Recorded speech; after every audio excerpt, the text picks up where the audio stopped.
Hey everybody, this is Dan. And this is Ron. This is a nominee questionable movies. It is. It And is. is this episode 60?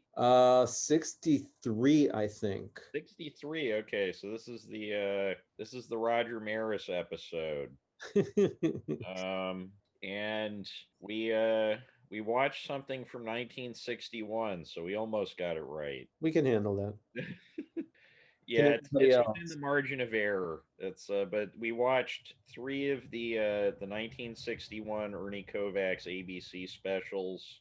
The third one, the fifth one, and the Eugene special, which is probably the most famous piece of work that Kovacs did. It won some awards at the time. I don't believe the Really? Emmys existed, but it got whatever the equivalent of an Emmy was back then. Okay. Oh, they hadn't created the Emmys yet? I'm pretty sure I'd have to check the big TV book, but yeah. Okay.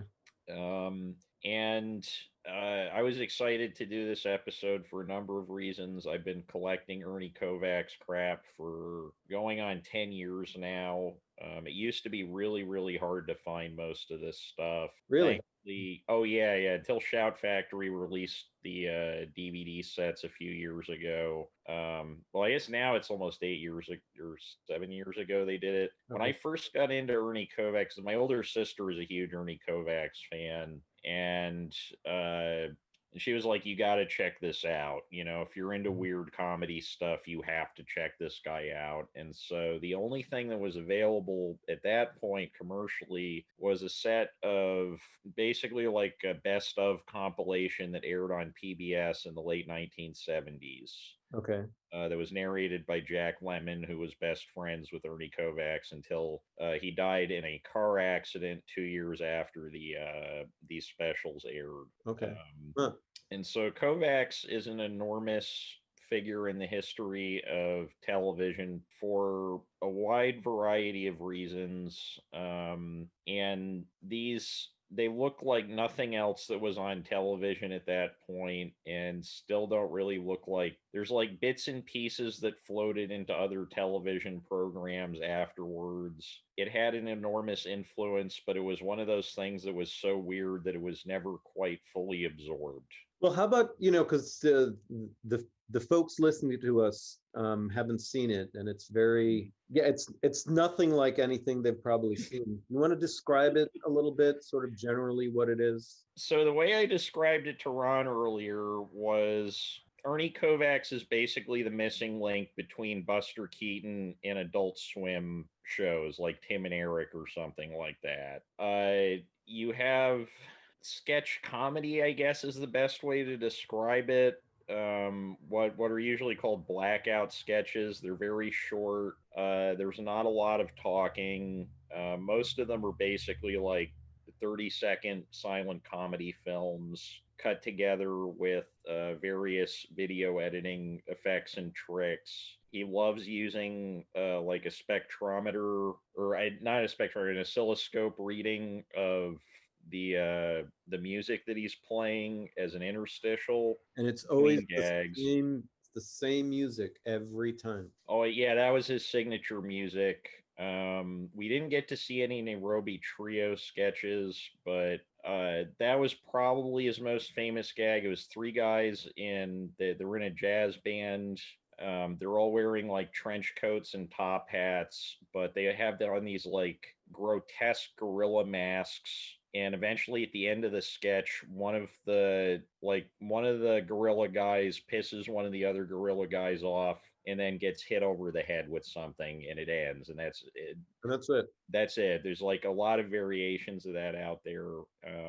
Thankfully, because unlike a lot of early television, Ernie Kovacs' wife, Edie Adams, who was also prominently featured in the vast majority of his work. The episodes we watched today, like the woman in the bathtub, the woman, pretty much anytime you saw a woman in any of those sketches, it was Edie Adams.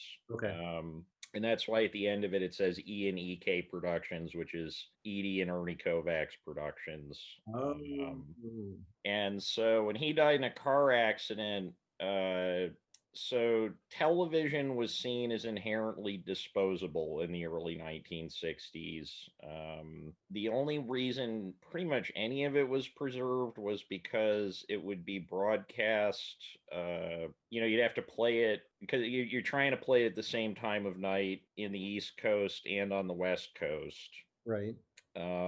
So they would literally set up a film camera in front of a television and take the direct audio feed and then send this film recording like the equivalent of somebody like holding a movie camera in the back of the movie theater to bootleg a movie. That was the only way they had to send it. So if you lived in like California, TV looked a lot worse than if you were on the East Coast or vice versa. Uh-huh. Usually it Oh, would look worse in California because just the time difference. right. So if you wanted to show it at prime time, the only and that's why it was such a huge deal that like I Love Lucy was shot on film because it was the only show on around that period that would look the same in both markets. Oh, And okay. that's also why like I Love Lucy is one of the only shows from that period where if you buy it on a DVD it's going to look pretty good Okay. Oh, so because there's film masters of it as opposed to just like a film recording of a television set. I Love Lucy was never aired live? It was recorded live in front of a studio audience. Yeah. It's what they call so in sitcoms or television production generally, you have what are called, but particularly like sitcoms and comedy shows, you have what's called a three camera sitcom and a one camera sitcom. And a three camera sitcom, like The Honeymooners or I Love Lucy or Bilko or Home Improvement, Mm-hmm. pretty much any comedy show that was shot before the mid 90s. News radio is technically a three camera sitcom. Friends. Three cameras meaning that you have a fixed set where all the action takes place or one or two sets that are next to each other, or like Dick Van Dyke is another three camera sitcom where there's a guy behind a control board. There's a set of directions of when the camera feed is supposed to switch. Nothing's actually recording anything, generally speaking. And it's always you have three cameras angled towards the set basically, and you can zoom them in, zoom them out. But other than that, you're basically just switching between these three buttons that represent each camera. A single camera sitcom, which is something like the Larry Sanders Show or Arrested Development, or most sitcoms now would qualify as being one camera sitcoms. And one camera sitcom, you can always tell because the camera can actually move around. You're not just stuck with stationary shots. So it looks the grammar of it is a lot closer to film. And so this is probably the first single camera comedy program.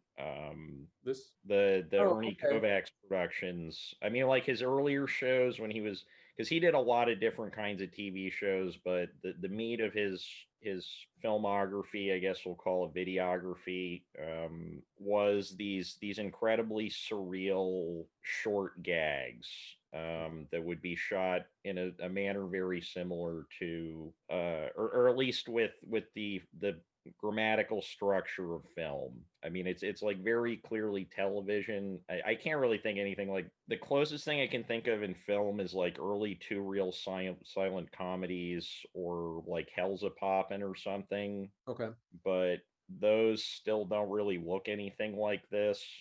So that's noteworthy. It's probably the first sitcom or comedy show period to not have a laugh track or a live audience. Really? I can't think of an earlier one. Wow. Okay. Yeah. And that's important because he does a lot of gags with the construction of the sound. It's pretty much the first television program that wasn't news or documentary style where you don't have a live studio audience. It's the only television program of that period where the sound construction is that intricate because like you figure the popular sitcoms around that, so we're talking like 3 years after The Honeymooners aired. Dick Van Dyke would have just been starting when this aired. Bilko, I think, was in its second season at that point. And if you've ever seen any of those shows, yeah, like it basically looks like filmed theater. Right, You've got right. a set number of sets, actors reading dialogue. Very frequently, they're performing it essentially in a theater with cameras set up in it. The laugh track machine had been invented at that point, which was basically the first Mellotron. There was the one family that owned, there was one laugh track machine that did the laugh tracks on pretty much every comedy program filmed in the United States for about 20 years.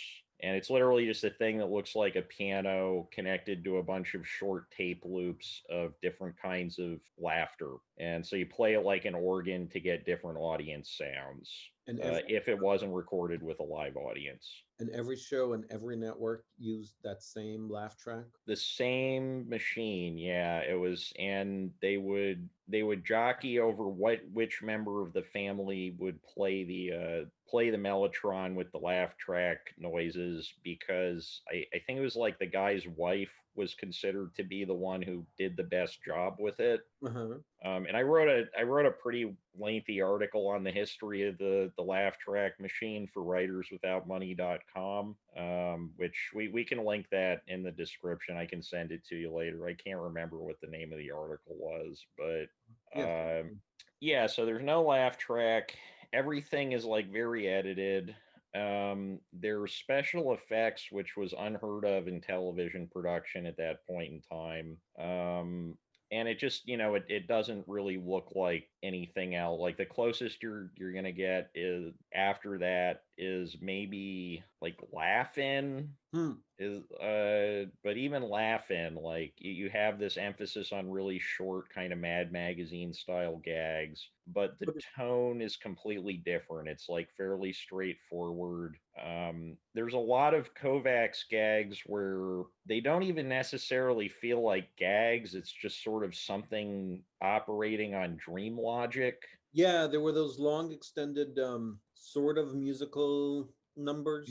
Well, like early music videos, he basically invented. Well, okay, so they're depending on how we're going to define a music video, he semi-invented the music video. There's avant-garde films that were specifically meant to be set to a specific soundtrack, particularly Ballet Mécanique in 1920, I believe. And that's a really bizarre film if you've never seen it. Very worth checking out. It's basically a 20-minute music video to this ballet written for 10-player pianos and 2 airplane propellers. I showed 3 minutes of it in a social studies class when I was in high school, and the kids got so freaked out by it that they asked the teacher to turn off the projector. And I can't think of a better endorsement for why you should watch a movie than that. But I can imagine wanting to do the same thing just by your description. it's a pretty strain. I have that on a disc over here, but yeah, and then there's obviously like movie musicals where they are like the Fred Astaire movies. You could argue that that's sort of like, although I don't think movie musical numbers, most of them don't really follow what we consider to be music video form, because they're, I mean, like especially Astaire could make them like very cinematic looking, and he could use the camera to his advantage, but at the same time the thing being evoked is still supposed to be live Broadway theater, live musicals. Okay. Okay. You don't, it like there's not this inherent disconnect between the audio playing and the visuals. Kovacs, on the other hand, would make these. He would take like a 4-minute piece of classical music, and like one of the ones we watched, there were a few in these episodes. It's called the Kitchen Symphony, and he just films random kitchen objects kind of moving in sync to this music. And And it's a little freaky because there is a dancing a dancing chicken. dancing turkey carcass. Yeah, that's like pretty freaky. And I mean, there's some other ones that are pretty weird. He did an entire like Ernie Kovacs on music special, I believe in the late 50s. That was, yeah, it's pretty much just an hour of those. And it also has one of my favorite Kovacs sketches, which is he was also obsessed with like gorilla suits. And so you have a professional ballet company doing Swan Lake and gorilla suits, and then the set all starts falling apart. Uh-huh. And that's pretty much the whole gag, but he just sort of he also loves to drag out a gag. Like he kind of almost he was doing the Simpsons rate gag thing before, years and years and years before the Simpsons did it. And there was an example of that in the Eugene movie or in the Eugene special, where this is one of his most famous gags.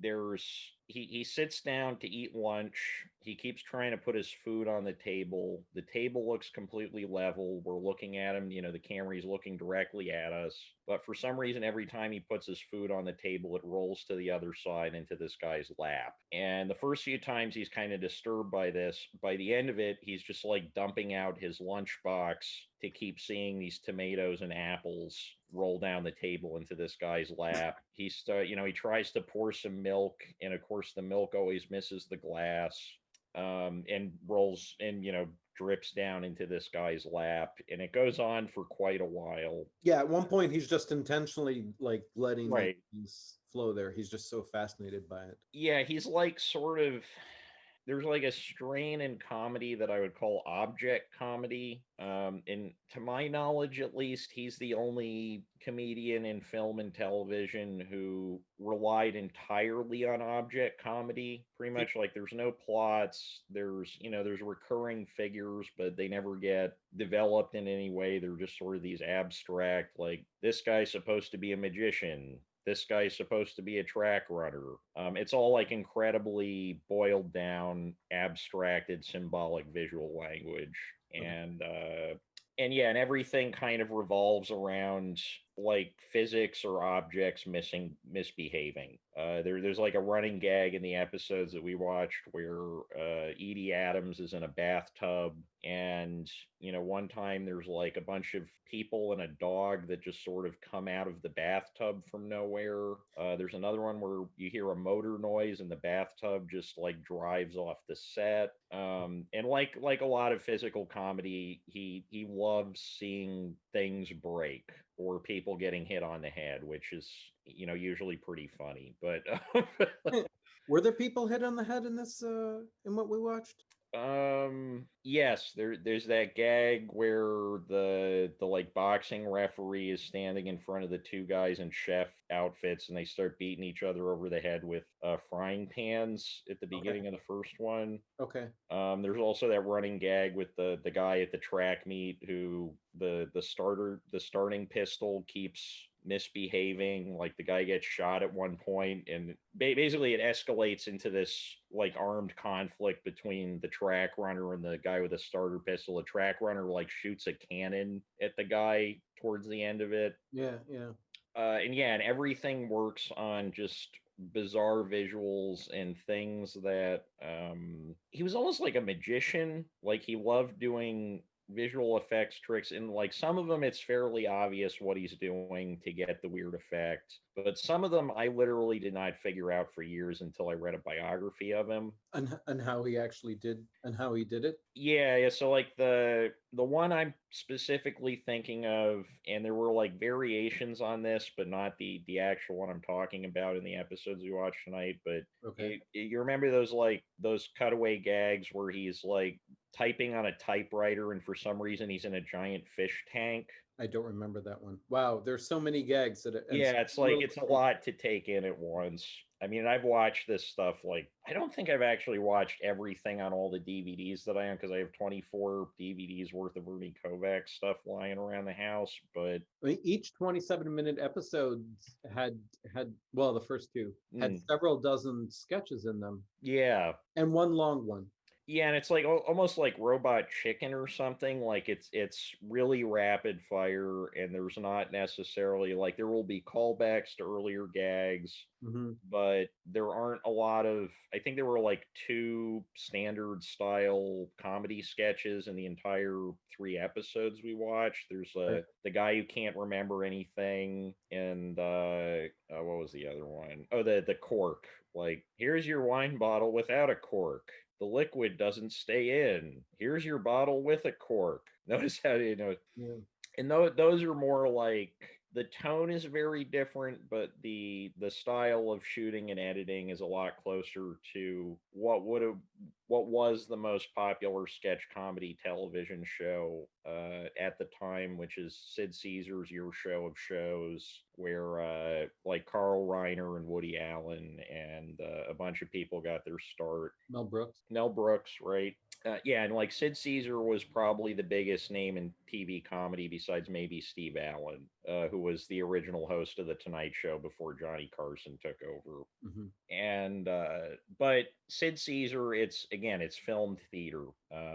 The people aren't moving around very much because the camera equipment was heavy, bulky, kind of like 1930s movies. If you want people talking and you don't want to have to redub every single bit of audio, people can't move very much, and you need to use a sound stage.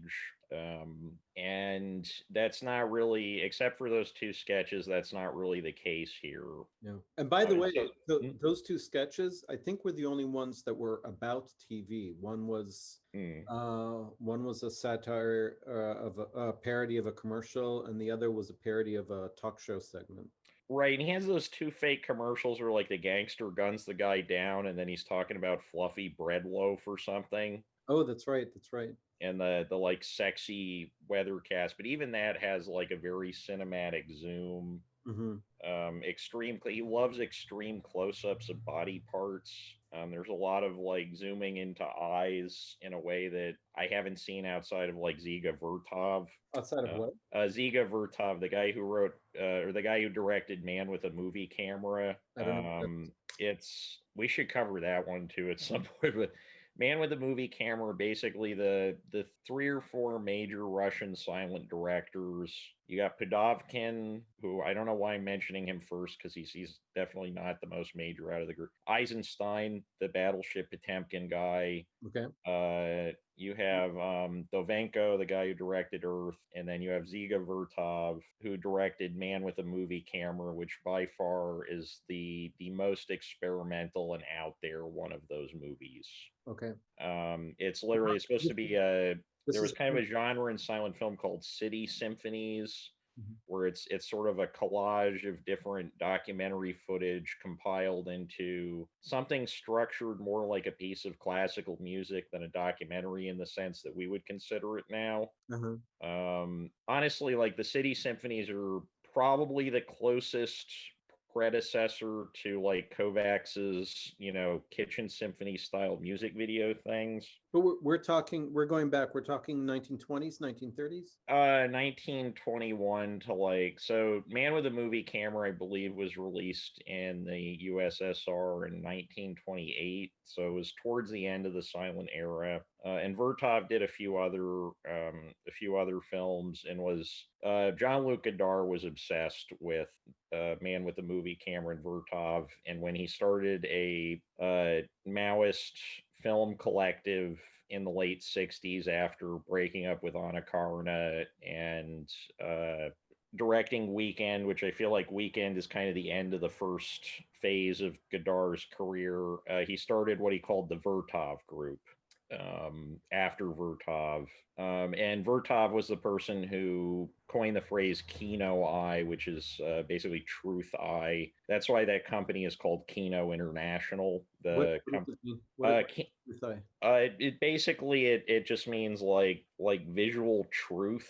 I don't know what that means. Which he had a very strange definition of that, because like documentaries as we understand them, most early documentaries do not play by the rules that we consider documentaries having to play by at all. Like classic example being Nanook of the North.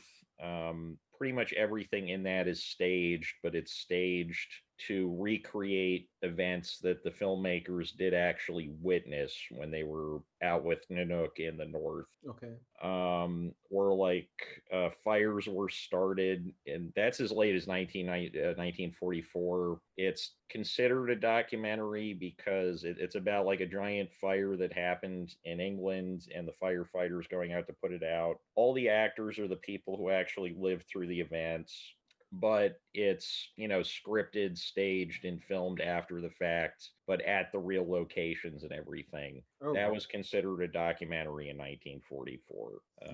Today we'd call it a dramatic recreation. Right. And yeah, like the entire idea of cinema verite didn't really exist until the early 1950s, and then that kind of came to be the two dominant forms of documentary right now are like cinema verite, which would be any kind of documentary where you're just sort of following somebody around like a fly on the wall. Like a lot of reality television theoretically would be considered cinema verite. Okay.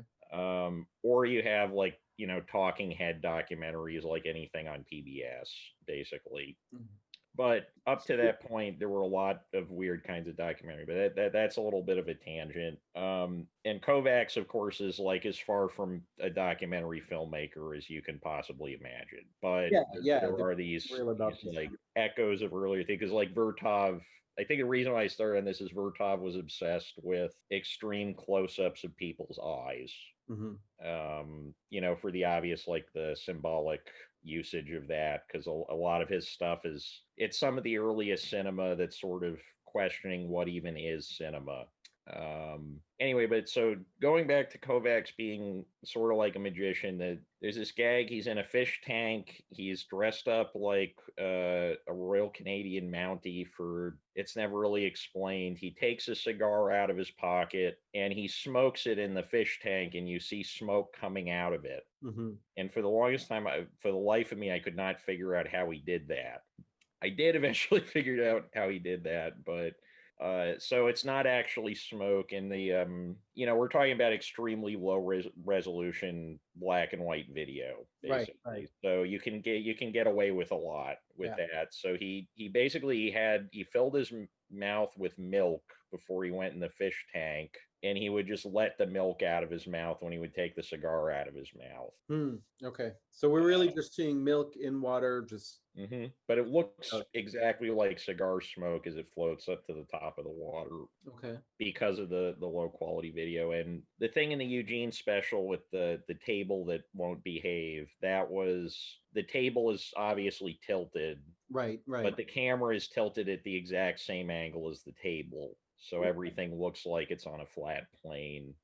There's another great gag where like he's a used car Wait, salesman. I just want to say that in that gag at the end, the final is you see him tilting the table, and it's really the camera again. It's the camera moving to a different angle and him moving along just so he stay. Yeah, yeah. Right, and like one of his earliest kind of fucking with the TV gags that he did when he had like a local morning show in Philadelphia would be he'd tell people to adjust their sets. And so really old televisions, if you ever dealt with them, there's usually two knobs, that one for vertical and horizontal positioning, Yep. because you would get these like you would get what are called convergence issues, where the TV just starts looking really wavy. So you can manually adjust that with these knobs. And so he would contort his face to make it look like the TV wasn't working. So you're like, like and then tell people to, and of course, they adjust it and then they got to readjust it back to working again. But that was his sense of humor. He just loved playing around with the technical aspects of television production and how televisions themselves worked. Yeah, and so probably the most expensive single gag in the history of film or television was on one of these Ernie Kovacs specials. It's 8 seconds long, and he's playing a used car sales, or no, he's playing a new car salesman. Uh-huh. And he's like, "Come on down to the lot. We got," and he like taps the top of the car, and it literally falls through the floor. And so he bought that car with his own money because the studio would not pay for that gag, Really? and destroyed the car for this 8 second gag. That Wow. one wasn't a magic trick. He just literally destroyed a car. And destroyed the floor? Oh, well, no, I mean, the floor was set up to collapse with the car on it, Oh, so okay. that when he tapped it, it would just fall down. Okay. But yeah, that kind of thing. And there's a lot of he would also make his own commercials. So he's probably the only person in the history of television who would fit the strictest definition of like a film auteur. He wrote, directed, produced every aspect of the show, including the commercials. That Uh, feature him. hmm? That feature him. I mean, all of Correct. it features him. He's the And I mean, like commercials featuring the star of a TV program was the norm at that point, because like TV advertising and sponsorship was vastly different in the 1950s and early 1960s than it is now. Because like now you have right, you have like a 3 or 5 act structure to a television program, depending on if it's a half hour or an hour. The acts are set up around when you have a series of advertisements by a variety of different companies that are usually around 30 seconds long. right. Multiple TV, multiple commercials, multiple companies. Right. correct. And so early television, you would have one sponsor who would pay for the entire program. Very frequently, the show would be named after, especially if it was an anthology show. It would be named after the sponsor. So the one that's coming to mind is Bob Hope's Chrysler Theater, Okay. and you can guess who sponsored that. Yeah. And like late night talk shows, you'd have GE or whatever would sponsor it. At the beginning, middle, and end of the program, the guy running the program would just be like, "Hi, and now a word," and that's where "now a word from our sponsor." That's where that phrase came from. Okay. Because singular, sponsors singular versus sponsors. And actually, that's kind of making it kind of like YouTube channels. They'll usually have one sponsor, and then at the beginning of the video, they'll be like, "But now a word from whatever VPN company or Dollar Shave whatever or something," Yeah. right? The Dollar Shave Club. Yeah, yeah. And so Kovacs, because his kind of public image was he's this guy with a mustache, he's a little bit wily, and he's always got a cigar in his mouth. And so he got a deal with Dutch Master Cigars. Because it makes sense, right? The guy, he's known as the cigar guy. Yep. Yep. Like a lot of there's a caricature of him by Al Hirschfeld that's literally just this outline of a face with a cigar sticking out.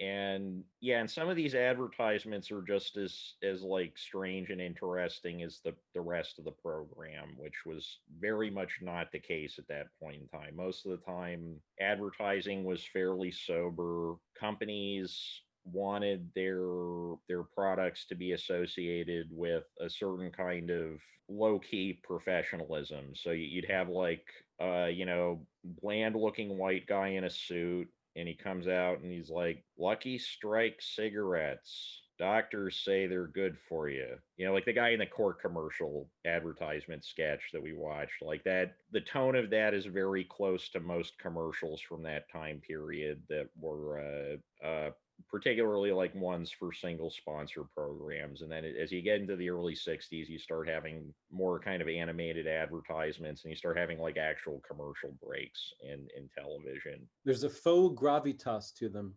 Yeah. And also, like at that point in time, the TV would actually sign off. Like in the 1950s, pretty much every television station in the United States would stop broadcasting around midnight and then start broadcasting again around 6 a.m. And between those hours, there would just be dead air. Right. And so, yeah, so Kovacs, he's using a single camera. There's no laugh track. The gags are, some of them are very straightforward, but when they're straightforward, he starts kind of lampshade hanging on the fact that they are so straightforward. Okay. Right, like what we were talking about with kind of the proto rake gag. You can see that he's having fun with or he'll just take the gag. It'll start out not being that funny, but then the fact that it just keeps going on and on for no logical reason, it becomes funny.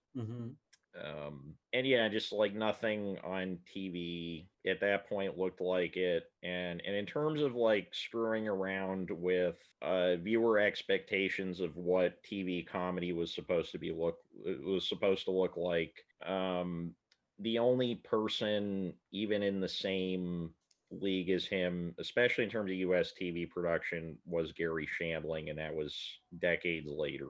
Yeah, there was just a few years difference between them. Yeah, like this is Gary Shandling's show is probably the closest thing I can think of to like a spiritual successor to Kovacs.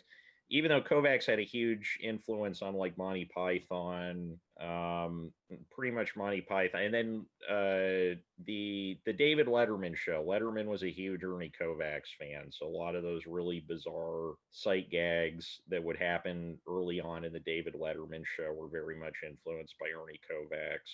Okay, I could see that. Yeah, and and there's like bits and pieces.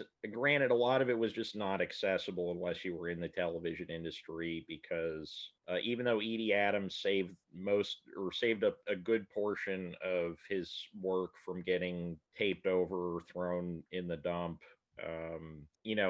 there's no home video formats before like 1978, Hmm. or I guess like you could get an 8 millimeter projector, but very few people had those in their houses. And you would just never release Ernie Kovacs kind of like taped stuff onto 8 millimeter home projection reels. Oh, most homes don't have that in 1961 because at some I point, mean, most homes never had that, but that was if you had a home video format in 1961, it was a projector that could usually play 8 or 16 millimeter film reels, right.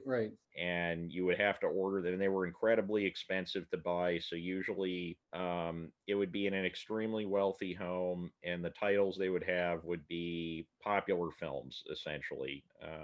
Hmm. So nobody, and also TV is seen as inherently being ephemeral by everybody except Lucille Ball at this point. Okay, they think it'll just be a fad. um I don't think they think it's just going to be a fad, but they don't see any reason to preserve any of it. Okay. So like probably 95% of early television is completely lost. The first sitcom that ever aired in 1950, which ironically was a meta sitcom, was a sitcom about producing a TV show, which obviously we've seen a lot more of those, everything from Dick Van Dyke up to Larry Sanders up to 30 Rock, Uh-huh. et cetera, et cetera. But the very first sitcom was about the production of a television program, which is especially weird because most of the country didn't own a television in 1950.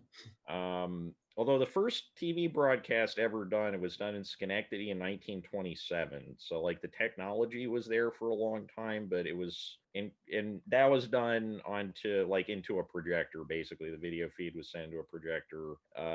The invention of the CRT television, which allowed TV to be in the homes, they didn't start selling those commercially until like the mid 1940s, Uh-huh. and until like the late 1950s, early 1960s, they were way beyond the price range of the average person. Okay. So usually there'd be like one person with a television in the neighborhood. If anybody wanted to watch TV, you better make sure you're friends with the guy that owns the TV in the neighborhood.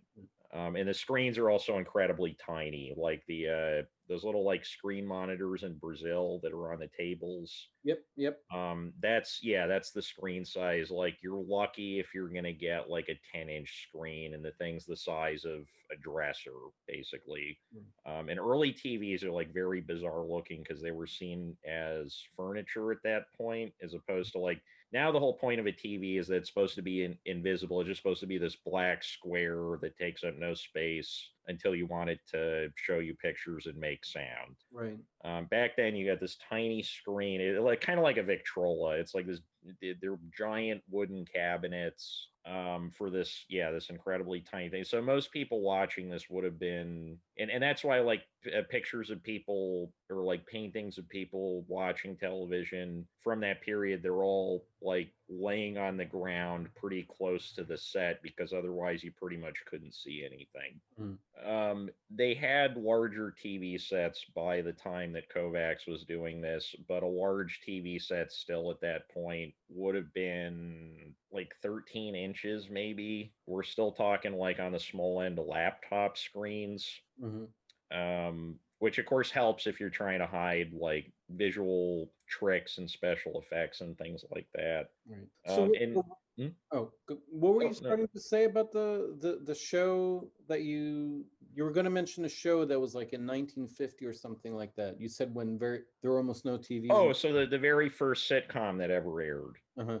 was in 1950. It was about TV production, Mhm. and there were no surviving episodes because most early and like really early television is usually you either got people in a theater doing vaudeville type stuff. The camera never moves. Maybe it cuts between three cameras. Sometimes it's just literally you're just pretty much watching a live feed of people in a playhouse or something. Mhm. There were a few things like there were what were called, and these would mostly run on local affiliates. Also, there's like one or two national networks, but most of the actual television stations would be in a specific city or area. Okay. And there were shows that were called like I think they were just called circus shows, but it's literally just like people at the rodeo or the circus, and you have a stationary camera just watching a rodeo clown, literally just being a rodeo clown or somebody riding a horse around. Okay. Westerns were extremely popular, and westerns at that point in time meant that you have one backlot set, no money to ever go anywhere else. Usually don't have a budget for stuff like music or well, get a little bit of a budget for music, but people would they would talk a lot, in a way where films were starting to finally drift away from mostly being dialogue driven. Mhm. And like to this day, that's the major difference to me, at least between movies and TV, is that movies, because they're usually made, especially now for an international market, like you watch any of those Marvel movies, they try to keep any kind of dialogue to an absolute minimum so that, it's just easier to export to China or somewhere. Whereas television, you can have people talking a lot. And I think that's why audiences have drifted towards television more in modern times, Hmm. because you can just fit a lot more content into it, and it's not as hamstrung by the international market. Okay. Because like usually a TV show, even now, it's you might get a release of it in a foreign country, or they might air it once or twice, but if it's something really big, they're just going to remake it with local actors. Mhm. So like there's a Mexican version of Breaking Bad with completely different actors that's entirely in Spanish. There's I think 6 or 7 different international versions of The Office. Okay. That's a big thing. And that was another big difference, is that outside of like variety shows like Ed Sullivan, most of the stuff on TV would have primarily been featuring people talking, which Kovacs is not particularly interested in people talking. He'll go there sometimes, but usually he's going to veer off into these silent, absurdist gags. Right. The third of the 3 episodes we saw was entirely silent. Hmm. Yeah, but he shares a lot of themes with silent comedy. Like a lot of it is about anxieties about technology manifesting themselves through breaking the laws of physics using the camera, Mhm. or machines misbehaving, or things being louder than one wants them to be, or sound not matching up with audio. I mean, granted, that's not real, or the sound not matching up with audio. God, that's like they sound like the president right now. Sound not matching up with the video, non-sync sound. And yeah, and the most popular comedian in the United States at the time that this aired was Jerry Lewis. And Lewis I mean, in 1955, Jerry Lewis was bigger in America than the Beatles were in 1964. Hmm. And there's a lot of places in Jerry Lewis's work where you can see he was clearly watching these programs. There are gags that he outright lifted from Kovacs. I don't Oh, think it oh, ever went in the opposite direction. but so wait, Jerry Lewis is popular at the same time, or Jerry Lewis? Same time, yeah. Jerry Lewis, when the Ernie Kovacs, pretty much for the entirety of Ernie Kovacs's career as a television comedian, Jerry Lewis was the most popular comedian in the United States. So it's not that Jerry Lewis is coming back years later and stealing some of them. Ernie Kovacs is dealing these great gangs, and Jerry Lewis is immediately stealing them. He stole like two or three. That was a pretty common thing back then, especially because like Kovacs, if you go through the surviving videotapes, he presumes that because it like reruns weren't really a thing ever. Hmm. Um, so he just sort of presumes that he can repeat gags because like especially like a lot of the stuff, there's a few surviving episodes of the Philadelphia morning show and an NBC evening show that he did. And yeah, he will recycle. There's a few gags he does like 5 or 10 times over the course of that box set because he could correctly presume that the vast majority of the people that he was performing for or that were seeing it had never seen the gag in any particular form. Okay. Which again, it's a different thing to cannibalize yourself than somebody else, but or well, I mean, cannibalizing somebody else is or no, that works. Okay, that's not like sound without audio. Cannibal. Well, no, there's stealing somebody else's work, and then there's cannibalizing, which is stealing your own work. Right. Okay. Yeah. So that I did get that wrong. So yeah, so he's doing this very bizarre stuff, and I love showing people this stuff because it's there's nothing else quite like it, I think, because of the as much for what's not there as for what's there. You know, this complete absence of plot, character development, or any of the things that kind of make TV look like film theater, as Robert Bresson would put it. And it just looks. I mean, I'm kind of curious what you thought of it because you never saw any of it before today. I mean, have you heard of Ernie Kovacs before today at all, or no? I've heard of Ernie Kovacs, but I'd never seen any of his stuff. The little bit that I thought I had was, or what I'd imagined, was nothing at all like what this was. I mean, yeah, this was, even calling it sketch comedy doesn't come close to capturing it, because there's so many different styles, and in the tone of the different sketches was so different, and sometimes they didn't seem, I don't know if it was an incomplete gag or if it wasn't a gag at all. It was just an impression. No, but it took me a little bit to get into it. At first I was like, okay, that's kind of funny. Okay, that's kind of funny. Am I supposed to be laughing at this? I don't And know. there's just like a really distinct visual tech. Like I feel like more than I think more than anyone else who ever worked in television. Granted, I've not watched all the television, but I've watched enough for one lifetime.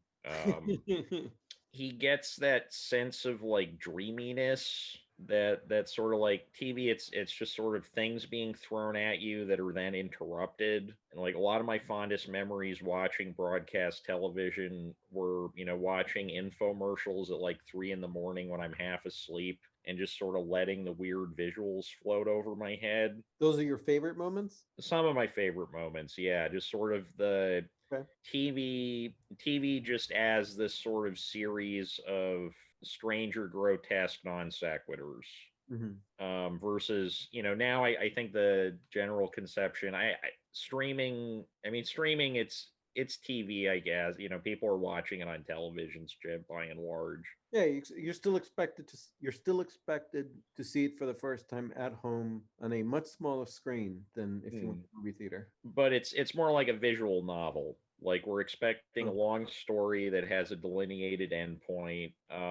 In the case of Netflix, you don't expect the thing to have commercials. And you're expected to watch like 13 episodes in a row versus like if you watch the specials we watched tonight, they would have aired once a month, and like maybe it would get repeated if you were on the other side of the country 3 hours later and then never again. Okay. So if you missed um, it the first time, you were never going to see it again.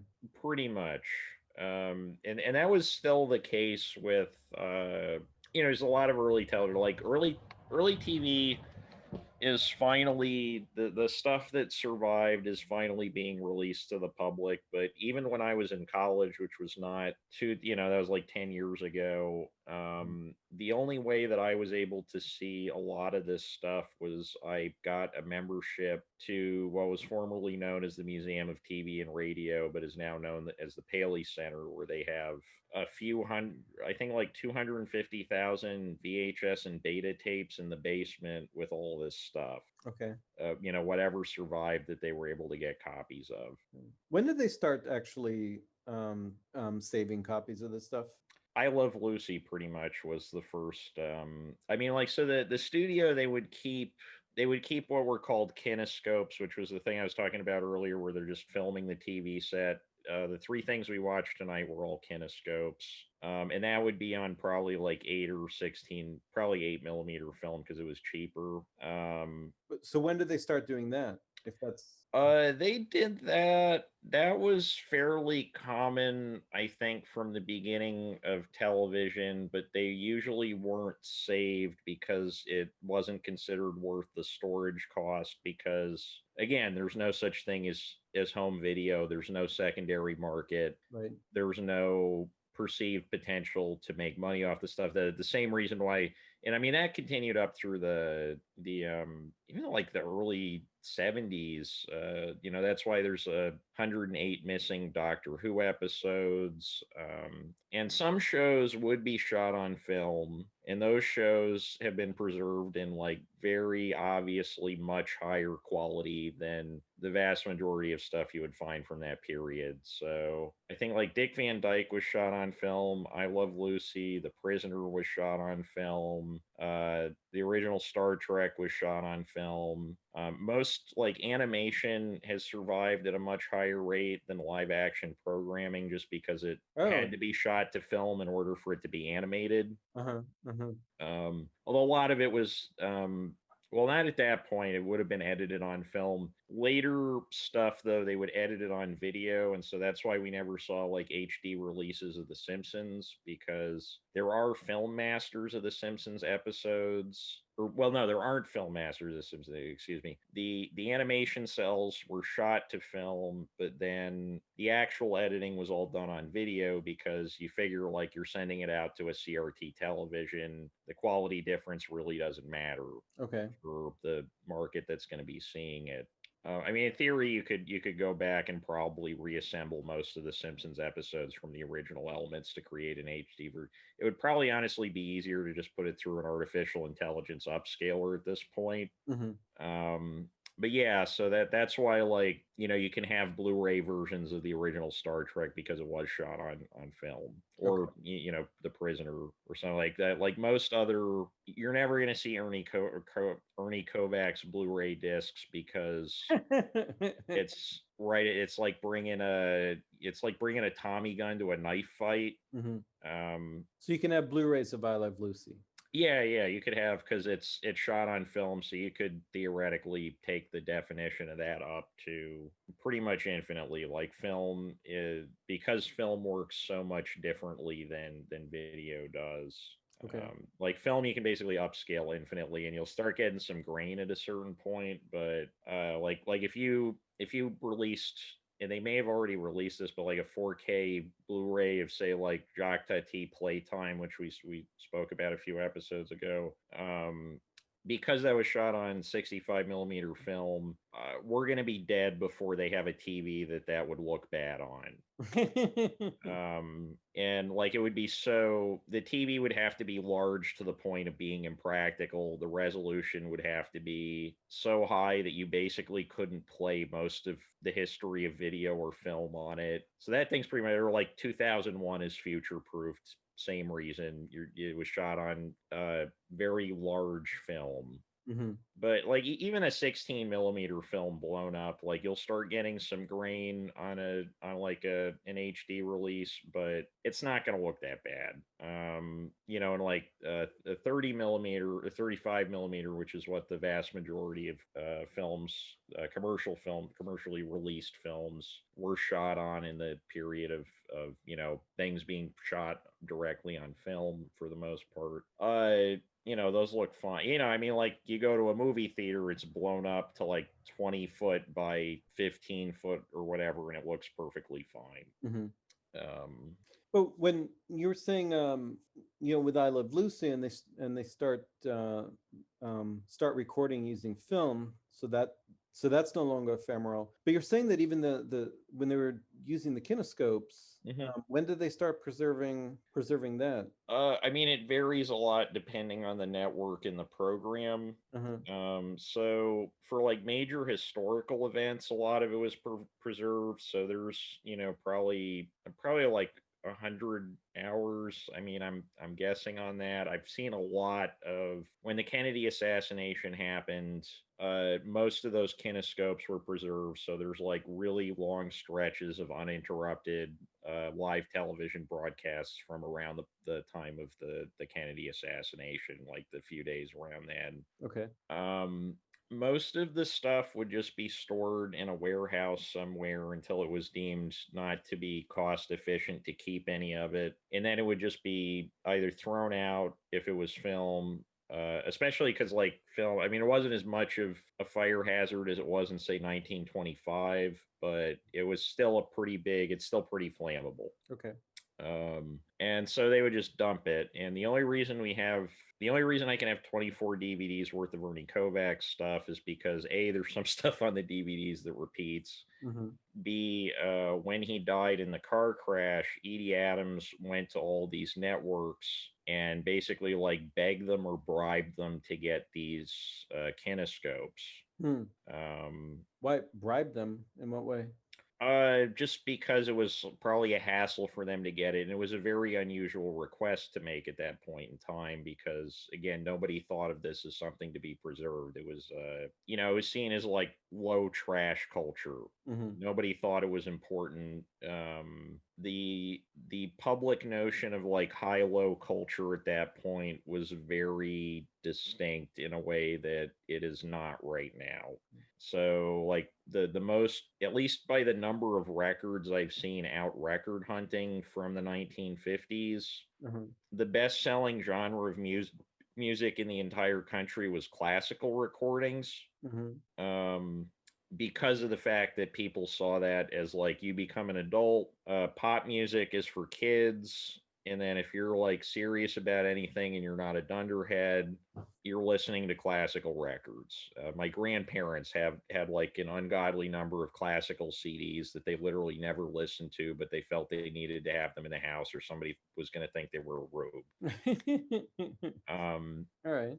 Yeah, and so like if you're at record, and I'm sure anybody out there who's a record collector knows, like any used record bin that you're looking through, if you're not specifically at a record store, if you're just like at a Goodwill or something, probably a good half of what you're going to see is classical records, even though there's no market for them now. Okay. Or relatively, there's like Marzi violin records are still worth some money, like Glenn Gould records are still worth some money. Pretty much all other classical records are not really worth anything, and because they're not writing the pieces for them, they could produce them in enormous quantities. So you'd have like one orchestra could release 6 or 7 records in a year.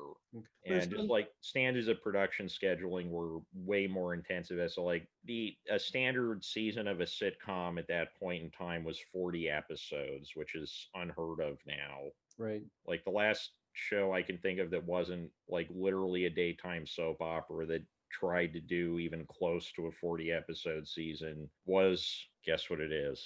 The last one that The last show to try to do scripted television that was not a daytime soap opera and tried to do a 40 episode season.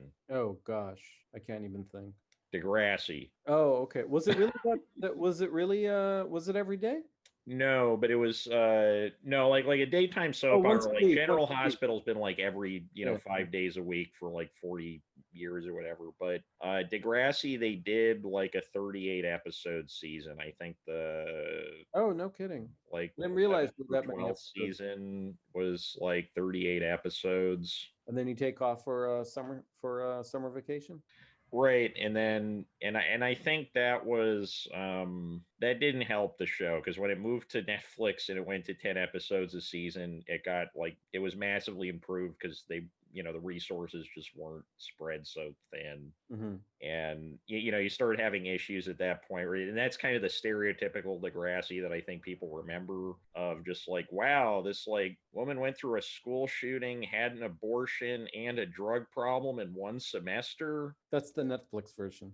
No, the Netflix version was actually pretty streamlined because they kept them to 10 episodes per season. The Netflix version's actually pretty good. And like there's like good moments in the like telenovela seasons, I call them, which is I think like seasons 10 through 14 before it rebranded as Next Class and went over to Netflix. But yeah, you just basically you're spending way too much time with these characters. They're still trying to adhere to this like one season of television equals 1 year of high school thing. Uh-huh. And just like there's only so many very special episodes you can put one character through before the audience is wondering why they're not dead yet. It's hard to, it's hard to keep up, or it's hard to sustain it when every episode is a very special episode. Right, and that was a thing that, well, actually no, the original Degrassi, like that literally is the structure. Like every episode, I mean, there's a few. Well, there's a flashback like clip show episode, but it was made. I mean, it was shown on TV, but it was primarily made to be distributed to junior high and like educational institutions. There were packets of questions that were designed for each episode to be used as educational tools. Seriously? Yeah, yep, they're extras on the DVDs, and that's why when Kevin Smith tried to buy a run of Degrassi, it was so expensive because it was institutional pricing. He was basically buying like the rights to show it to 500 whatever children year in and year out, because that was the only way to buy it then, because there weren't DVDs. And pretty much every episode of the original run, like there is a specific issue. So it's like, here's the episode where Kathleen has an abusive boyfriend. Here's the episode where Caitlin Ryan has a crush on her female teacher. Here's the episode where the guy kills himself in the bathroom. Here's and they're all pretty tight. I mean, there's like 2-part episodes, but they're pretty much all structured like that. Okay. So wait, so we got onto this by, you said that Ernie Kovacs' wife, that Edie, right? Mm-hmm. Edie Adams. Yeah, that she went to the networks and she begged or bribed them. Begged, borrowed, stole, whatever she had to do. Yeah, no, I mean, what more did she need to do than just beg? I mean, did she find ways, if they said no, she stole from them, or she bribed them, or what? No, I think for the most part, I mean, he was a pretty beloved figure in Hollywood. He was a regular at a lot of poker games with a lot of famous people. I don't think she had to do that much, but it was just seen as a very weird request at the time. And she had to, she pretty much just sat with these things in her basement for years because there was nothing she could do with them. Mm-hmm. What did she think she could do with them? Why did she collect them and hold on to them? Well, I mean, so he was only 42 when he died. They were, they literally like worked together day in and day out and didn't kill each other for 7 years, which I am more than 7 years, like, which I now have like a much more distinct understanding of how difficult that is, for reasons I'm not going to go into, but she was probably just really heartbroken that he died, and then she realized, like, holy crap, everything this guy ever did outside of some short appearances in feature films was going to be thrown in a dumpster, and he was just going to be lost to history, essentially. But do you think that this was because she was thinking in the future this might be some value to this might have some import, or was it that was just her way of still holding on to him in his memory? I mean, I'm sure there was probably some sense, because like the people that saw this stuff at the time and wrote about it, which granted is not representative of the general population, it's very hard to get. I don't think there's like viewing ratings numbers for these things from the period, but I could be wrong. The people that were around him were convinced he was a genius, and like a lot of the biographies later on, they call him television's first genius, basically. And so I think she had some idea this is very important. Also she wants to hold on to her dead husband. But the idea that people would have video playback devices in their homes at that point was, I mean, okay, so they, this is like when they started sending people into space, so people were pretty optimistic about the future of technology, but at the same time, like, there was no clear indication that you were ever going to have something that would be affordable in the size you could fit it in somebody's house to play back tape or film. Okay. And she just sort of held on to it, and then thankfully, home video did come out. And also, a lot of it, once syndication became more of a thing, which that kind of also started with I Love Lucy, because Lucille Ball paid for the filming out of pocket. The network didn't pay for that, and she had all the syndication rights because the network didn't see syndication as a thing that was ever going to happen based on the tech that was available. Okay. So Lucille Ball became an extremely wealthy woman because she had high quality episodes of, the one of the 3 or 4 most beloved sitcoms ever made up to, the giant TV boom. And she could actually sell them to places where they would rerun them. Mm-hmm. Which most of the other early sitcoms, so like every episode of Bilko has survived, even though they don't look as good as the I Love Lucy episodes, or like every episode of the Dick Van Dyke Show is still around. But for the most part, yeah, there wasn't seen in Dick Van Dyke and Bilko. Bilko wasn't filming. Dick Van Dyke only shot on film because they saw what Lucille Ball did and saw that, oh, okay, there is actually a secondary market for this stuff. So the first time that the Ernie Kovacs stuff ever hit the secondary market was in the late 1970s, around the time that PBS started playing Monty Python back. PBS produced a 12-episode miniseries called basically The Best of Ernie Kovacs. It's narrated by Jack Lemmon, who was Kovacs' best friend when he was alive, and it's a stitched together set of a lot of stuff from the ABC specials, but also some sketches from the NBC specials, the morning shows, etc. They're not really in context, although context is not the most important thing with Ernie Kovacs. Like, it's a pretty good introduction, but if you're trying to dig into the history of it and see, like, okay, what did this look like in 1961? It wasn't very helpful. But all of these that were on the PBS specials, these were all stuff that Edie Kovacs saved. Yeah, I mean, anything involving Ernie Kovacs that you can find outside of like some talk show appearances he did, or game show appearances, or he was in he was in Our Man in Havana, he was in It's a Mad Mad Mad World. I mean, he had bit parts in some major motion pictures. That's not really the important part of his work, obviously, because he never directed an actual like film feature, and he never really showed any interest in doing that. He was very much committed to television. Okay. But yeah, anything that was in the PBS specials was probably stuff that Edie Adams picked up right after Ernie Kovacs died. Okay. So I'm curious, what was your favorite gag of Out of what we watched tonight? Of all the ones we watched tonight? Yeah. Oh man, probably the thing in the Eugene special where he goes up to, so there's like this statue of like a classical Greek style statue, or a very poor quality reproduction of a classical Greek style statue of a beautiful, like probably a nymph playing a harp. Right. And the statue like strokes the back of his neck as he's walking by, and then he's like, whoa, what happened? And he turns around and he tries to kiss the statue, and then it literally falls apart in his arms. Yeah. And that has stuck with me for a long time. That's like there's something very deep there. Okay. And I think that's like a strength of his style of comedy too, is that even when it's not funny, there's something very resonant about the flow of images, or their kind of potential as metaphors for other things.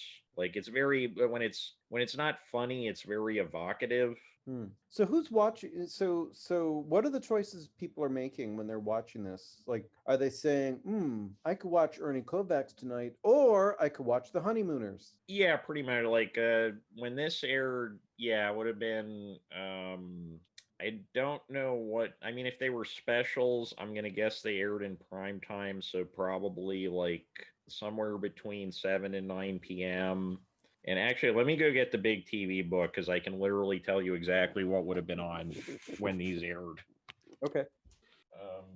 And so I don't know what day of the or wait, we could tell actually what day of the week these aired because we have the dates because they were on the disc. Where's the disc case? All right, so all the ones we watched tonight were aired in 61. The very last of the ABC specials aired in 62. Let's go to the primetime schedules. Let's see, fall of 1961. Wow, I haven't heard of like half of this stuff. So if it aired on a Sunday, it would have been against the Ed Sullivan Show, the Jack Benny Show, GE Theater, Lassie, the Bullwinkle Show, Car 54, Where Are You, Bonanza, Maverick, which is an old Western show.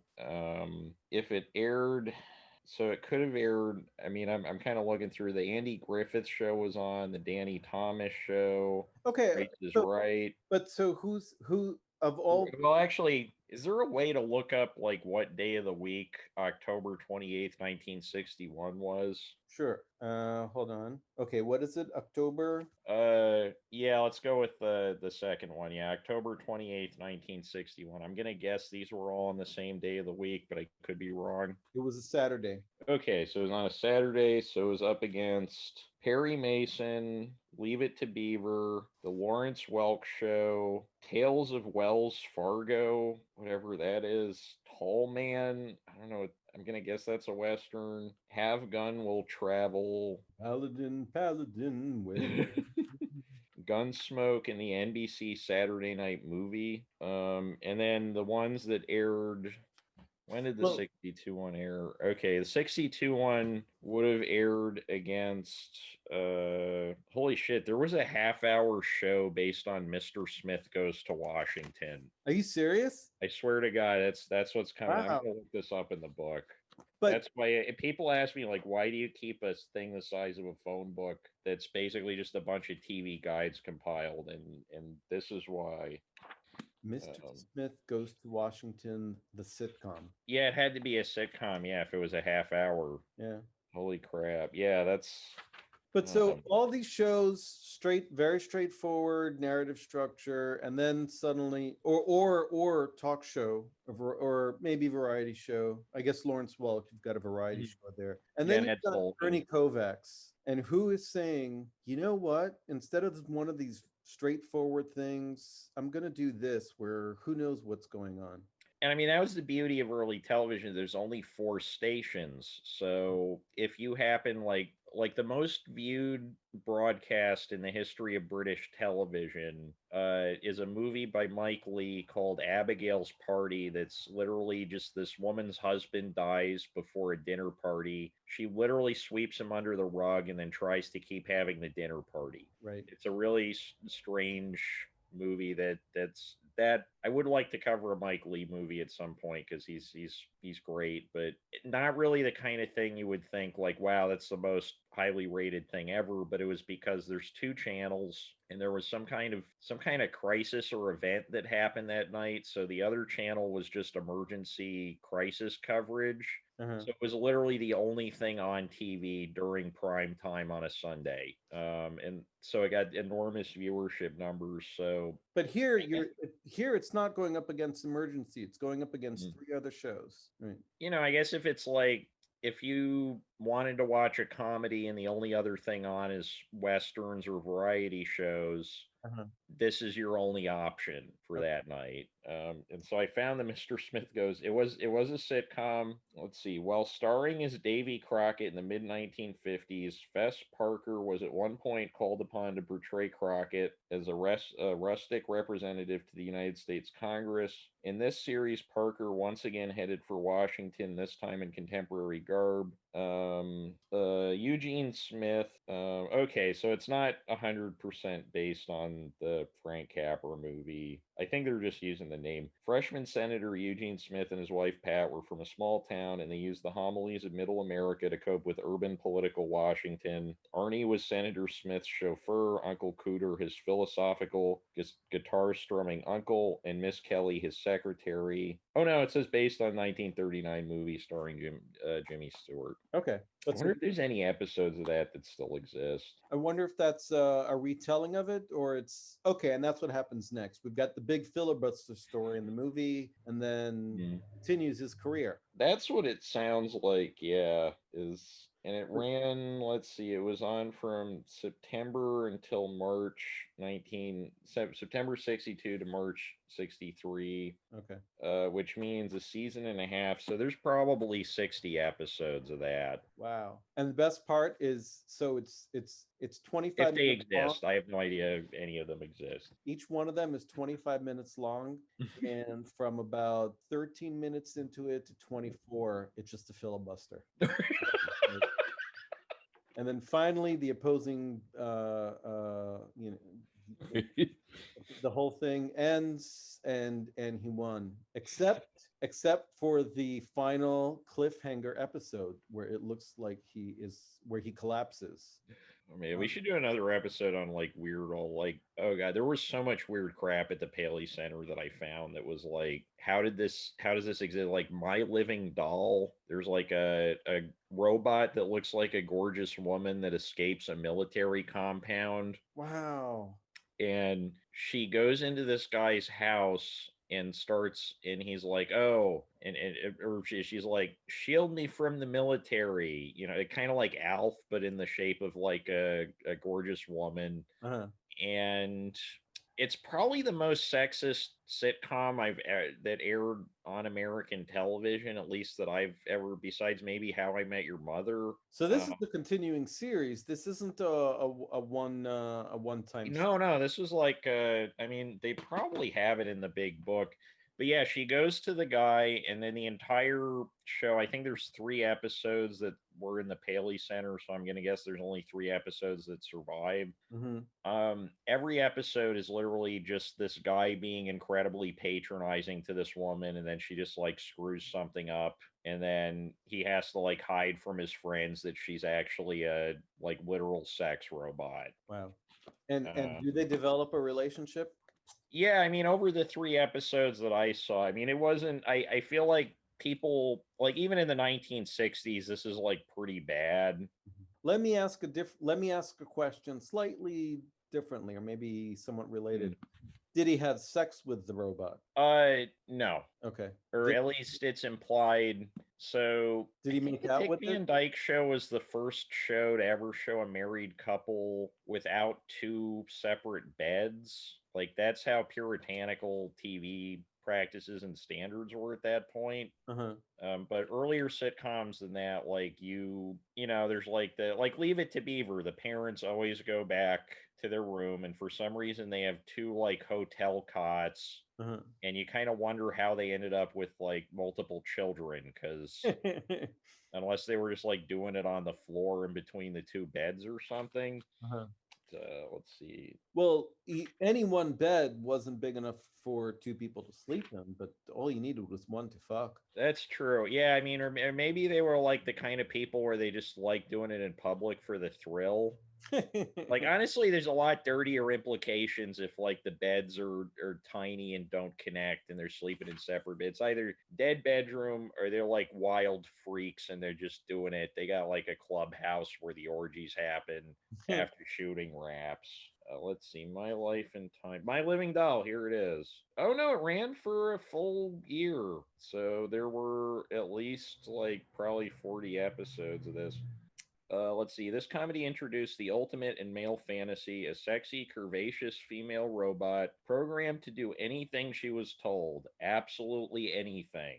AF 709 was a secret project number that designated this ultimate achievement in space-age technology, a robot that could think on its own and function like a man, well, like a woman. And, oh shit, I didn't even I didn't even recognize it's Julie Newmar. Are you serious? Yeah, statuesque Julie Oh, Newmar wow. played the robot. She wandered into the office of base psychiatrist Robert McDonald one day and had a pleasant chat with him. Only later did he find out that she was a robot. When Dr. Miller was called away on assignment to Pakistan, he left the robot in Bob's care. Bob named her Rhoda and passed her off as Dr. Miller's niece. She moved into his home, where Bob took on the task of training her to be the quote perfect woman. It just gets worse and worse. One that only talked when spoken to and did what was asked of her. Wow. To complicate things, Bob's neighbor Peter fell in love with Rhoda and had to be fended off lest he discover her secret. And apparently the show, so there must be like production materials that still exist because they have stuff on the ending of the show, Uh-huh. which was definitely not in the 3 episodes that I saw. But Does it let's complete? see. Does it complete? Does it follow? Have a full story arc? So it sounds like he just hands her off to the creepy neighbor that wants to fuck her, and then it just ends, Okay. which is like kind of an appropriate ending to that. Okay. All right. So the implication is that there is robot fucking in the end. Or at least Yeah. There's, I robot mean, fucking. there's you can't have a show about, and it's kind of funny too, because like the the kind of that thing in psychology, the mother and the whore complex, or Uh-huh. you've heard that phrase where there's that great John Eustache movie, The Mother and the Whore. We should watch that at some point. That's a great. I haven't watched that in a really long time, but the next entry in the book is My Mother the Car, which you've seen an episode of My Mother the Car, right? I have, yes. It's the spirit of the mom ends up in the dead mother ends up in the Right, and it's car. like the entire show is like, will this guy be inside his mother by the end of the episode? It's like the ultimate Freudian. Oh God. Do you ever see the episode where like he tries to change the oil and he puts too much oil in and she's drunk? And like in the the whole show is just this guy in his garage, his like dead mother is hectoring him in this like shitty used car. Hmm. And his wife is like screaming from the house, right? And she's like, come spend time with me and your children. And he's like, no, I have to go talk to my car.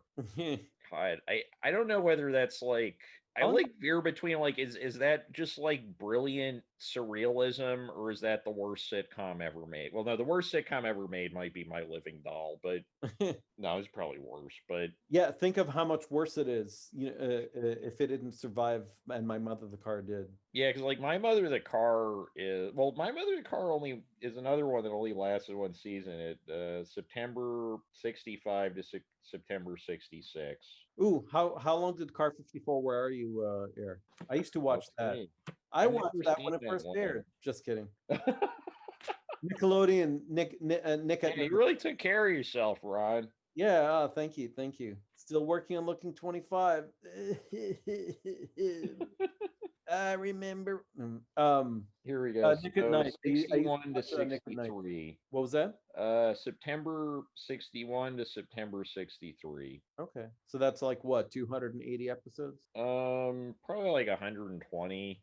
Yeah. Wow. Yeah, Yeah. because like I mean, Bilko was on for 4 years, and I think there's like 140 episodes of that. Same thing with That. like 60s Batman. There's like 120 something episodes. It was only on for 3 years. Yeah. All right. I used to watch Bilko. That wasn't on Nick at Night. I think Mhm. that Bilko was Wasn't that it was on like Fox affiliates in the morning on the weekends or something? That was the only time I ever remember. It was like sandwich in between Andy Griffith reruns, because there was that yeah. period used where to I watch- think it was Fox where they got the rights to Andy Griffith, and they were just anything that wasn't new programming or news. It was just endless fucking Andy Griffith reruns. Oh wow. Well, this was probably a little before there were Fox affiliates, but it was Sunday. That was Saturday morning. You got the cool cartoons. Sunday mornings you got Sergeant Bilko. And Which McHale. I love Bilko. Like Phil Silvers is great. Yeah, well, it took me a little while to be. It still wasn't the same as GI Joe. Actually, I That's think no, true, GI yeah. Joe was afternoons. It wasn't as good as Smurfs.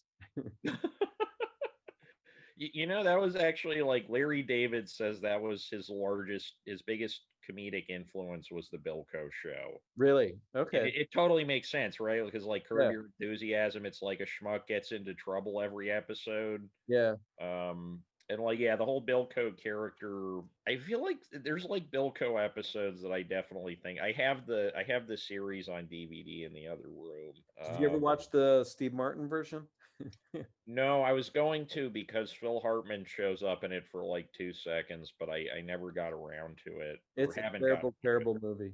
It's a It terrible looks movie. pretty terrible. I mean, unfortunately, Phil Hartman he had a bit part in one great movie, one okay movie, and then I think every other movie he was ever involved in was like hot garbage. Yeah. Or no, okay, the second Civil War was like okay-ish. Small Soldiers is like pretty okay, and then Pee-wee's Big Adventure, which is That's the great one. yeah, that was the great one. But everything else, like he did his best work on television, Yeah. kind of like Ernie Kovacs. It's too bad because you know how great Steve Martin is, but he was not good as Mm. Sergeant Bilko. I mean, Steve Martin's a really talented guy who I think squandered an ungodly amount of time making because, like, he could write, right? Like Yeah. he co-wrote The Jerk. The Jerk is a great movie. Yeah. And he did a lot of the writing work on in those like 3 or 4 movies that he did with Carl Reiner, like there's like the body swap one. All of Me. Yeah, and like Dead Men Don't Wear Plaid. Yep. And I think there's like one other one, and they're all they're pretty good. I mean, Yeah. The Jerk is the best one by far out of them, but like when he's in control of some portion of the production, kind of like Phil Hartman, right? Like the best Phil Hartman movie is the one that he co-wrote and only shows up for like 2 seconds in, but I'll take it. Uh-huh. Right, and then like Steve Martin, he just goes to making like Father of the Bride parts 1 through 12, and the Bill. Oh, okay. I see He's what you doing mean. like all these shitty like remakes, right? Like he did the Pink Panther remake.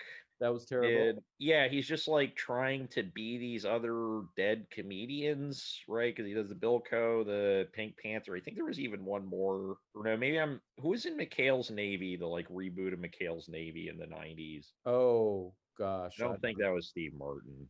Oh, no, I doubt it. Now I've got to look that up because I used to watch the original with Ernest Borgnine. Right. Ernest Borg.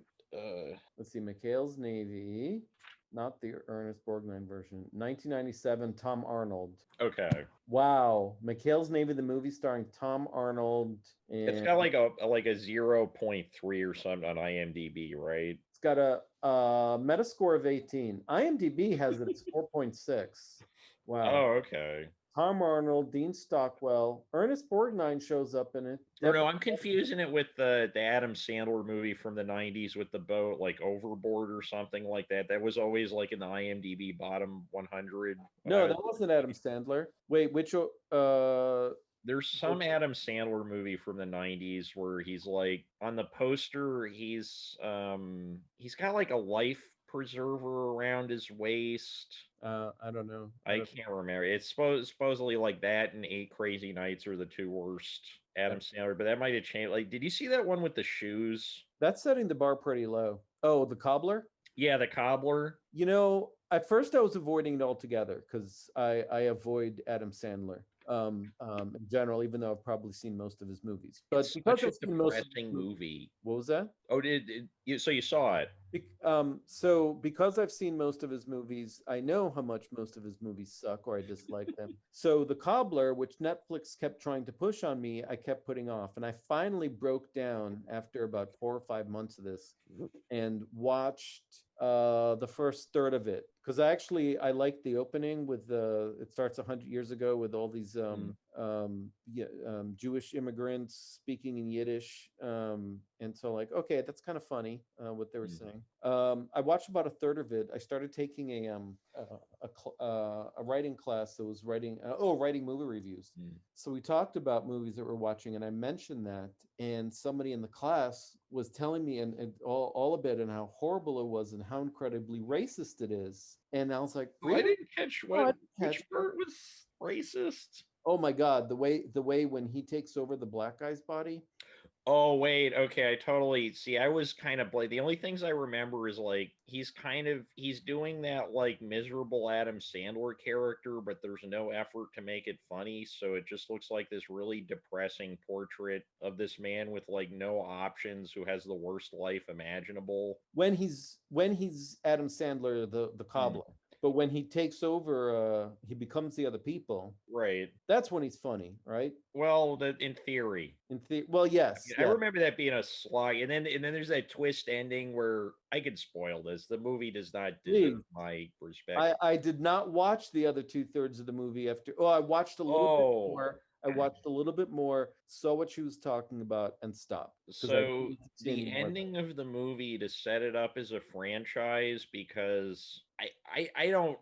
There's no way Adam Sandler was optimistic enough to think this was actually going to be a franchise, but maybe it's just like check your ass insurance or something. All right. It turns out the shoes are his dead father's, or no, like the power it's a soup it turns out it's secretly a superhero movie, Okay. and the spirit of his dead father comes back and tells him like, I had the power to become people by putting on their shoes, and now you have that power. That's And early he on in the movie. shows. Wait, that's early on in the movie. That's pretty much the setup, Oh, is right? that no, there's some kind of thing. Something else happens at the end. I thought I again, I did not pay very good attention to this movie. But Oh, okay. in Wait. my head, I remember at the very end they go into this thing that's very clearly supposed to be the Bat Cave, but it's just like completely shoe themed. And Okay. that's literally, and then I remember Steve Buscemi shows up for like 2 seconds somewhere. I remember the general premise. That's literally all that's stuck. Like, I have a photographic memory, and that's all that stuck with me from that fucking movie. So for most of the movie, he's using that special the old cobbling machine. I don't know what's the right word for it. Oh, it's a dildo. What? No, I'm kidding. He's using the old machine that he got from his dad. That's most of the movie. So it turns out that there's more going on. It's a bigger. Yeah, if I remember right, yeah, like yeah, because he's like a dynasty. He's from a dynasty of like cobbler shoe themed superheroes, and he gets introduced to this thing that looks like the Bat Cave, like had sex with a Payless shoe store. Okay. Wow, I'm really missing out. I do kind of want to see that ending. Maybe I'll fast forward to the end, but Yeah, just fast forward. The last 5 minutes are really the only, like, even Steve Buscemi like clearly doesn't want to be there in that movie. Mhm. I think he should. Hasn't Steve Buscemi? He's had like a cameo in every single Adam Sandler movie. Steve Buscemi has? Oh, I don't know. Yeah, because he's in Billy Madison. He's in Lil Nicky. He's in The Is he Wedding in the Singer. Waterboy? Is he in Oh, I the? never saw The Waterboy, but does he have a cameo in that? I don't know. I was asking you. Oh, That's one of the only Adam Sandler movies that I like. yeah. Waterboy. I'm trying to think if there was like an Adam Sandler movie. I haven't seen Uncut Gems yet, but that's not actually really. He's just in it. That's different. Yeah, that's like a bunch of mumblecore people, but I never saw or no, I saw like 30 minutes of Punch Drunk Love and I got bored and I turned it off. Okay. Supposedly that's good. I don't know. I never got into Paul Thomas Anderson that much, but There Will Be Blood is an okay movie, but like I don't think Adam Sandler was in There he Will was Be, in Punch Drunk Love. but not in There Will Be Blood. No, he was definitely not in There Will Be Blood, but Paul Thomas Anderson directed both of them. Mm. Um, yeah, the guy who did like Boogie Nights and Magnolia. I fucking hate Magnolia. Magnolia is Yeah, I didn't care for it's just Magnolia. small schmaltzy garbage, and it goes on forever. Elephant with diarrhea, right? We were talking about that earlier. It's an elephant with diarrhea. But And Adam Sandler, the Cobbler. Okay, so I won't watch the Cobbler, except maybe the last few minutes. But I'm not going to suffer through the rest and get any more of the racism that's so pervasive in it. Okay, right. I mean, I'm trying to think. Like, I liked Billy Madison well enough when I was a kid. I think I saw like the Ozzy Osbourne eating the bat head joke, and like, because I feel like I've seen like 20 minutes of Little Nicky in I like watched two the whole. minute installments flipping through TV when I was a kid. I watched the whole thing. The whole thing. I watched all of Grown Up. Good lord. Was that as bad as it looked? Yes. Yes, it was. Did you see Grown Ups 2? There's more than one. There's a second one. Yeah, because I mean, it's just sort of like, let's have a vacation with our friends on the company's dime, and they're all established enough where they don't need to turn in a good movie. It's not because, like, Forgetting Sarah Marshall is obviously a, like, Jason Segel wanted a vacation, so let's shoot the whole thing in a Hawaii movie. Uh-huh. But he wasn't established enough where he could literally phone the whole thing in. Grown-ups look to me like literally just they went to the studio and they said, like, we will show up as warm bodies and do literally nothing else. Please pay for our vacation. And then Grown-ups 2 is probably same deal. Okay. Well, if the first one did so well, hey, stick to what works. People have very low standards for. I feel like film comedy has pretty much been in decline since since Adam Sandler started making them. Since Pee-wee's Big Adventure. Like, I can't think of anything that was as funny as Pee-wee's Big Adventure since Pee-wee's Big Adventure. Except, I mean, there's like a lot of great television comedies have come out since then. Uh-huh. But like feature film comedies, I mean, there have been ones that were like pretty good. Like some of those Judd Apatow movies are enjoyable enough. When There's probably other ones that I can think, and I'm sure there's like foreign stuff that's like probably pretty good, but I can't think of anything since. You know why that's the case? Why? Because Ernie Kovacs wasn't around to make them. Yeah, I would have been curious to see what a feature film by him would have looked like, because it makes sense why he was averse to feature, or at least directing and writing on feature films, because like the Eugene thing stretched out to an hour and a half would be. Oh yeah, that would not work. Yeah, like it needs to be short and to the point. You also get the sense he has this like very restless mind, where he just wants to do the one idea, finish it, go on to the next thing as quick as humanly possible. He could have made M's on Women on the Moon. Yeah.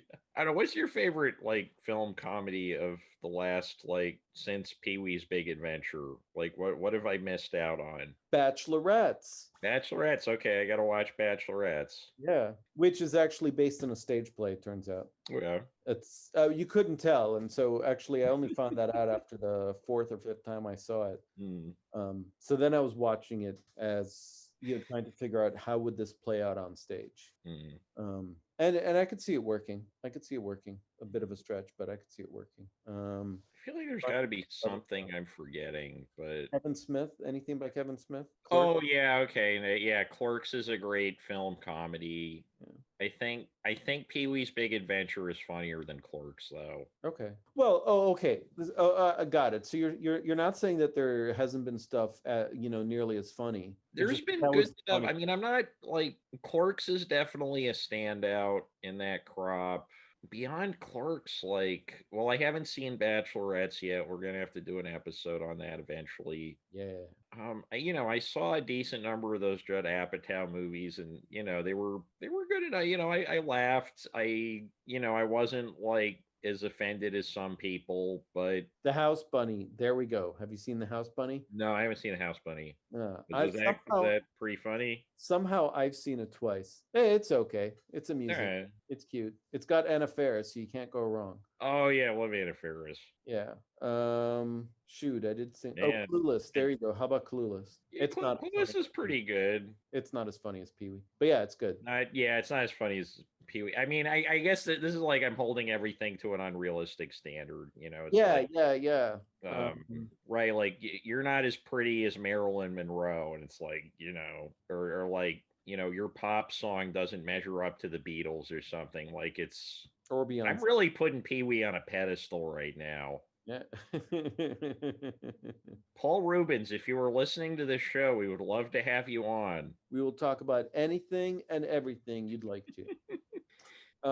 So how does Pee-wee relate to Ernie Kovacs? Do you see a connection? Actually, I was thinking about Pee-wee Herman because he's, in terms of object or like set-based comedy that's completely averse to plotting, not Pee-wee's Big Adventure, but the Pee-wee's Playhouse series. Okay. A lot of that does revolve around like common objects behaving in weird ways and like a very elaborately designed set versus A part of that is that it's a children's show, so children's shows usually are fairly plot averse because the point of the show is repetition of basic concepts so that the kids memorize certain things. Right. But he does do a lot of object comedy in that, which is very different than like Pee-wee's Big Adventure. There's a lot of sight gags, but there's also a lot of dialogue, which is not quite the case in Pee-wee's Playhouse. But Pee-wee's Playhouse is as close as I could think to like the Eugene thing of the two main characters are a man and a house. Yeah, okay. Although there's a lot of side characters in Pee-wee's Playhouse that Oh, for you don't sure, get in yeah. Eugene, so. But I guess they're you get a little bit here and there in Eugene, but it's mostly him. yeah, it's like him, the house, and like the guy with the little glasses on that keeps trying to read his book, but keeps getting like food dumped on him. Yeah. But I mean, I feel like if there's like a secondary primary character in Pee-wee's Playhouse, it's the talking chair. Yeah, I was gonna say Cherry. Yeah. Yeah, Cherry is like a big thing. Because then all these other characters show up for a little bit. Yeah. The TV shows up and does something. Oh, the Globy. Isn't that the name of the globe? Globy, yeah. Harry the Pterodactyl. Yeah, I guess it's like the difference between Eugene and Pee-wee's Playhouse is that like in Eugene the house comes alive because it doesn't like him. And in Pee-wee's Playhouse, the man's best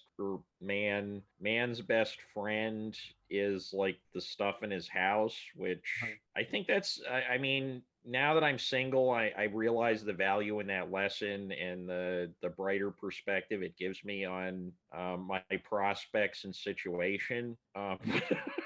Man's home is his castle, and you made a castle. Yeah, I was showing some pictures around town, and they were like, I immediately like nobody said man cave. The first thing I heard was man palace. Man palace. So I'll take it, like I'm gonna say I did it all for the podcast, but I think I did it because otherwise the stuff was gonna sit in boxes. Oh, actually, so the completely unrelated, tangentially related to Pee Wee Herman, but for all the wrong reasons. I told you about this cabinet that I picked up. No.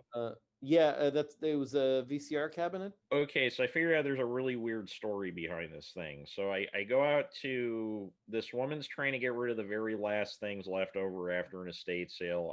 I see this posting for like this pretty bizarre looking, what looks like a VHS cabinet. It opens up.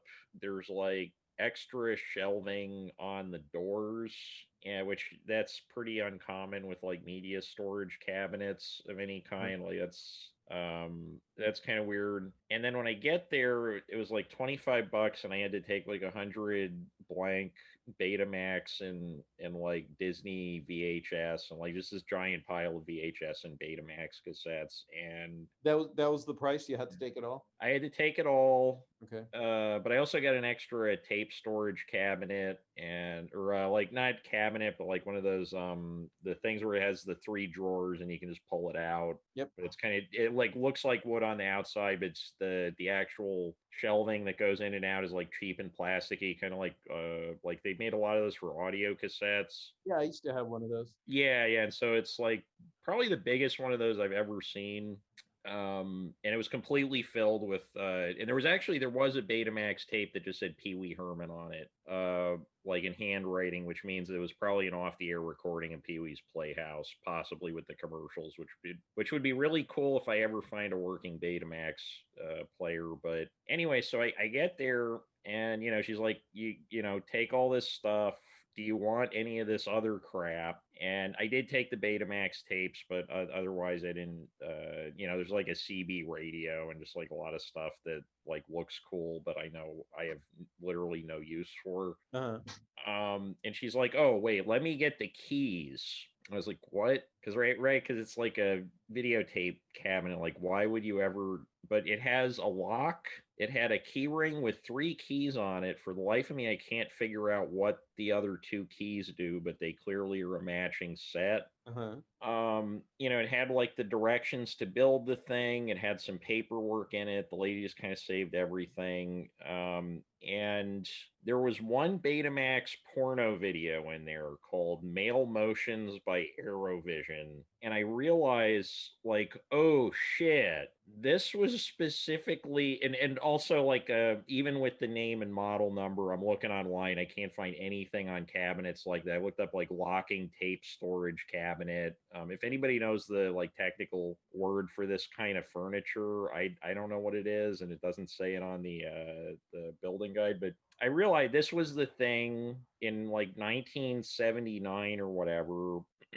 Or I mean, Betamax, they still were releasing some commercial Betamax and like up through the early 90s, but I feel like in rental stores it probably, you'd know this better than I would, but I feel like that crested in the mid 80s, or like it was pretty much done by the mid 80s, and then it was kind of just floundering along after that. Video rental stores? No, Betamax cassettes. Oh yeah, we had VHS. But yeah, Right, right. But they Betamax is really coexisted for a fine. little Yeah. bit, and then Betamax just sort of faded into the background. I had one friend who had Betamax, and it was a big deal because it was no longer very common, even though it had the better picture. Right. So in the rental store, this was the specific cabinet that was probably behind the counter, and it locked because it's a porno storage cabinet so that kids couldn't get into it. That's literally the only reason I can think of why that would be the case. Okay. Because it's like wood. It's like you can't see through it. It's not a display case. There's literally no reason you would need to store tapes like that, except for, and especially in that quantity, unless you're a rental store and that's all your porno tapes. Wait, so you haven't actually looked at any of the Betamax tapes? Just at that one? I don't have a working beta player, so I've looked at the labels. There's a few of the off-the-air TV recordings that are labeled. The only one that looked that interesting was the Pee Wee's, the one that just said Pee Wee Herman on it. It's And also this like this like clearly a Betamax porno called Male Motions by Aerovision. So it's possible that all the other ones are also pornos, and that they've put on this, they've taken off the old the original label and put on these handwritten ones, making it seem like they recorded stuff off the air, and they hadn't gotten around to disguising that one tape. Possibly. I mean, this is like a commercially released tape. Like it's got the, it's like a sticker label. It's not a handwritten label. Yeah. But it's weird because it was in the other cabinet. It was in the one that, or the like the drawer storage thing. So it was in the one that didn't lock. The one that locked was just like 25 Disney movies, and there was like a sealed complete Lord of the Rings trilogy on VHS, which is worth, I think, $7 shipping included. There's just really not a market for any of this stuff anymore. What's the name of the movie again? Male Motions? Male Motions by Aerovision. How do you spell Aerovision? Erovision. Wow, there's nothing on Google for that. Yeah, I mean, maybe I'd have to dig up the actual tape to double check that I'm getting the name right, but that's because it was a really weird name too, because like Male Motions, like that, like it sounds like it's gonna be obscene, but it doesn't sound sexy. Oh man, you've got to get a Betamax. Hey, actually. Oh yeah, well, I mean, there's like, oh yeah, if anybody listening to this right now has a working Betamax recorder, even if like not a non-working one, there was a million and one good things that I could do with a beta VCR, because I've been in contact with Bob Thompson at the University of Syracuse. I was going to bring that up. And he, he's like big time TV scholar, really nice guy. And also, dude that was hardcore into Betamax recording back in the day and knew what he was recording. So there's a lot of like really important TV history sitting on a giant pile of Betamax cassettes in his office. Apparently he's gone through apparently the things just all decided to break within the last 10 years. So he's had the university department order some for him, and they usually work for about 40 hours and then shit the bed. He's apparently got a pile of them. I have not been over there yet to look at them, and I don't know if I would know necessarily what to do. I've read a few like repair manuals, and they look vastly more complicated than a VCR. You just need to figure out how to fix one, because once you fix one, you'll be able to fix all the rest. That's not what the manual I was looking at was saying. Apparently, there's like 10 or 15 things that can go wrong on these things. There are parts they don't make anymore, and a lot of it has to do with like timers, which is really, that's going to be one of the most complicated problems that you have to deal with, especially if you can't just like buy a new timer and swap out the parts. Why is it more complicated than a VCR? VCR. I am not sure why it's more complicated. So there's a lot more moving parts. Part of why the video quality is better is because there's a lot more like little things that can break that are fidgeting with the audio quality. So it's kind of like with like audio cassette decks. The extreme high, like the Nakamichi Dragon, which is, if you ever seen a picture of that, it looks like it belongs in like a Navy submarine or something. It's got a million buttons. It can do pretty much everything besides like pay your taxes and, you know, walk your dog.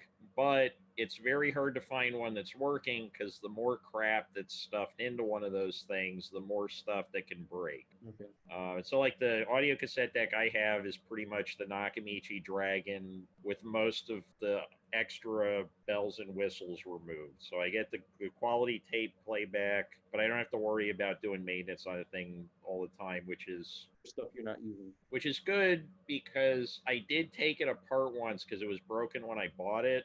It like wasn't outputting audio, and oh my god, a Nakamichi cassette deck. I swear to God, there's like supercomputers that are way less complicated than this thing. Like it's just endless. The entire box is stuffed with wires and tiny circuit boards. I can't figure out what half the shit does because like I don't know. Like I don't feel like the tape deck does enough things to warrant having this many circuit boards in it. But I just took it to somebody else that specializes in that stuff and paid them $50. They went in there, fixed it, did a great job. Made one thing work, and that's all that mattered. Yeah, and I mean it's like a really great audio cassette deck because it's direct drive, so I never have to worry about replacing belts, which replacing rubber belts in an audio cassette deck is a fucking nightmare. But going back to Ernie Kovacs. He didn't live long enough to have to replace any of the belts in his cassette deck. I don't know if he actually lived, because audio cassette, that came out in the mid 60s, so I think he didn't live to see audio cassette. He didn't do a radio show, did he? Huh? He didn't do a radio show, did he?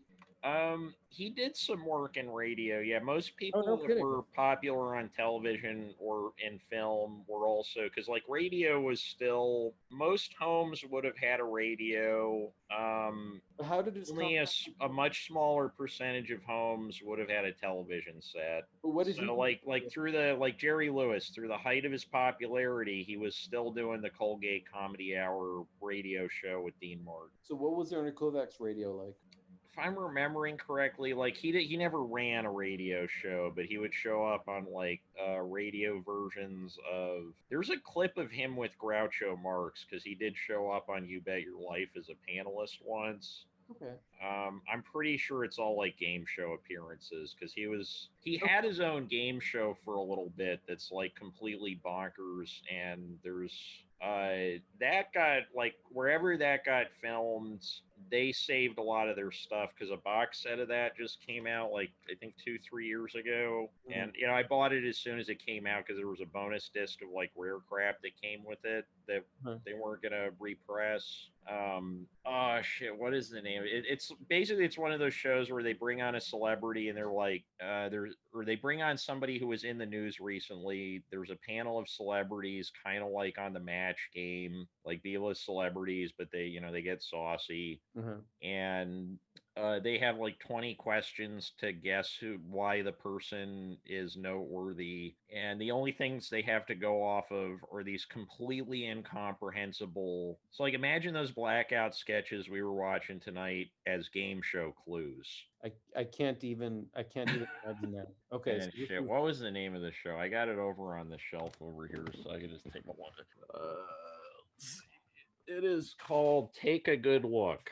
Take a good look. Okay. And there's probably an episode or two of that floating around online because I'm pretty sure a lot of the Ernie Kovacs stuff is technically in the public domain. Edie Adams actually had her own show after Kovacs died that's pretty entertaining called there's a little bit of kind of like weird sketch comedy in there, but it's mostly just this like very dreamy, ethereal feeling variety show called Here's Edie. Okay. And the complete run of that still exists and was released on a pretty nice DVD box set. She knew how important it was to preserve television. Yeah, she was like she was anticipating how important it would be.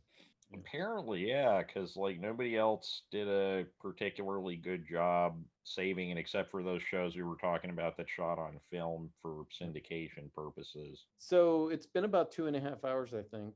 Okay. So we should probably wrap this up. Sound good? Any other thoughts about Ernie Kovacs, his series, his specials? Oh, he wrote he had a regular page in Mad Magazine. Oh, cool. So the first 28 issues of Mad Magazine, which the first 26 of them, it's not technically a magazine. So like it only becomes Mad Magazine at issue 27 because the comics code came out, and the only way they could get around the comics code was to reclassify it as like a large size magazine versus a comic book. Okay. They're all written completely and entirely by Harvey Kurtzman, but I think like 29 onwards, after Harvey Kurtzman got kicked off of Mad Magazine, there's a regular like one page of like Ernie Kovacs's Believe It or Not facts, and they're just these like blatantly false, like ridiculous fake Guinness World Record. They're great. Yeah, and I think honestly, like in temperament, he was probably closer to Harvey Kurtzman than anybody like in the television medium. Yeah, okay. Like there's like it's a lot of it feels like those kind of marginal gags that you would see. They weren't in Mad Magazine when Kovacs was making these programs, because I think the marginal gags in Mad only started in like the 70s. Are they all Sergio Aragonis, or I don't know Actually, wait, yeah, maybe it only started in the 80s, because like Aragonis was not. I think the earliest Aragonis stuff I ever remember seeing was like maybe like late 70s. Okay. But you had like a lot of but the same sense, the same the same tone and the same the same sense as you'd get out of Ernie Kovacs. Yeah, there's like this skepticism. Like I think Art Spiegelman put it once that like the great thing about Mad Magazine was that it was aimed at children, and the overall message was the media is lying to you and we are the media. And there's definitely that sense in Kovacs. Like Kovacs is treating television in a much more suspicious way than pretty much any other film or any other TV comedy at that point. Like most other, like even when it's like a TV comedy about TV production, like Dick Van Dyke Show is a prime example. Most of the Dick Van Dyke Show, they're not taking swipes at television. The television show is just where he works, and the comedy is pretty much all like his family or his coworkers. Okay. They're not doing like fake commercials. Okay. Where's there? That was a thing that was, I feel like fake commercials, it was mostly popularized by Mad Magazine in that period, because I can't think of other, I mean, I'm sure there were probably like single panel gag cartoons and like men's magazines or something that were doing that at that point. I've seen like a decent number of 60s men's magazines, but I haven't seen many 50s men's magazines. So, Ernie Kovacs is doing parodies of commercials, and he's doing real commercials for Dutch Masters that feel the same as the parodies. Yeah, and that's there's like this edge to it, right? And there's also like kind of proto anti-humor going on. Like a lot of like the best example I can think of is that sketch with the guy comes on for the interview on a talk show. It's like, here's the story that I will never forget. It is etched in my memory. And then the Kovacs playing the host has to literally feed him the entire thing. And the humor is just Kovacs looking so unimpressed with the entire situation. Right. And, it's clearly supposed to be a swipe at, like, maybe not Steve Allen, but one of the more, like, straight-laced TV interviewers of the time who, because they were that bland, nobody remembers who they are. I certainly don't remember who they are because I wasn't even there. It's pretty doubtful that episodes exist of a lot of that stuff, but Right. So this is a fairly bland host. I mean, it's played by Ernie Kovacs, not entirely bland, and a very bland guest with a very bland story, and the very bland guest cannot remember the very bland story. And right. And like when you finish hearing the story, it's like, I wouldn't remember that either. And the first couple of times that the gag repeats, I didn't quite, it's like, okay. And then it started building up, and then it just kept laughing more and more. I guess that was like a rake gag. I guess like you were saying earlier about how he repeats stuff, and this just kept going and going. And it just kept getting funnier. So. Right, and it's like a comedy of pointlessness, because like I feel like a lot of other sitcoms at the time, they're not like, the humor is coming from misunderstandings, situations. There's not like an underlying sense of like vitriol against the subject that they're making fun of, except for Mad Magazine and Ernie Kovacs. Like that, that fake, the commercial about, here's a thing without a cork, and the guy just fucking dumps the wine on the table. Yeah. That's like, that could have been a Tim and Eric sketch with like a little bit of a makeover. Okay. Well, so that's Ernie Kovacs. That's Ernie Kovacs. And this has been Dan. And this has been Ron. And we'll see you at the movies. Take care, everyone. Or in front of the television, as it may be. Yeah, I guess in this case it was TV. Although we watched it on the laptop and the projector. That's true, yeah. Oh my god, it looks so weird on the projector because, like, I don't know if you ever seen like crappy quality video blown up to 9 foot tall. I have. Yes, I have. Mm-hmm. Yeah, it's not that good. It's. I feel like with this, it added to the feel because it just looked like everything was underwater, even like in the sketches where he wasn't underwater. Yeah. Okay. Um. All right. Well, take care, everyone. Take care.